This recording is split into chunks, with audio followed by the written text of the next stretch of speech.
Let's talk about the maturity of eggs from an egg retrieval cycle, whether we're talking about egg freezing or IVF.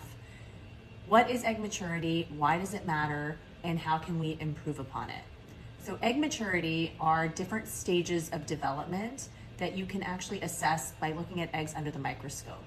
And it really just depends on where the egg is at in terms of its stage of meiosis, which is a transformation, a genetic shift and reorganization. And essentially there are three different stages, and you want the most mature stage, which is known as an M2 or a metaphase 2 egg. These are eggs that are capable of actually being fertilized by sperm. So these are often the eggs that we will freeze for egg freezing, and these are the ones that we can actually fertilize if you're doing an IVF cycle. I would say that if 80 to 90% of the eggs that are retrieved at time of egg retrieval end up being at that M2 stage, I would be very happy with that outcome. I'm greedy, so I always want 100%, but realistically, you're usually not going to have 100%. It can happen, but 80 to 90% would be a great high number.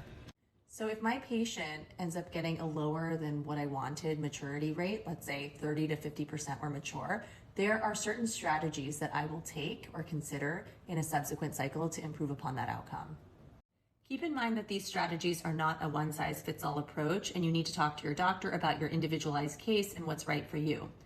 3 different things I would consider.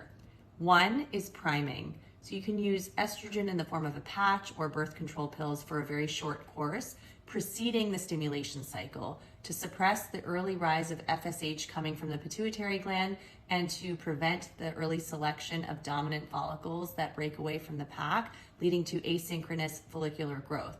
Getting the eggs all on the same page will hopefully allow them to have a more synchronous growth pattern and rate so that more of them are at the mature size when you decide to do the trigger shot.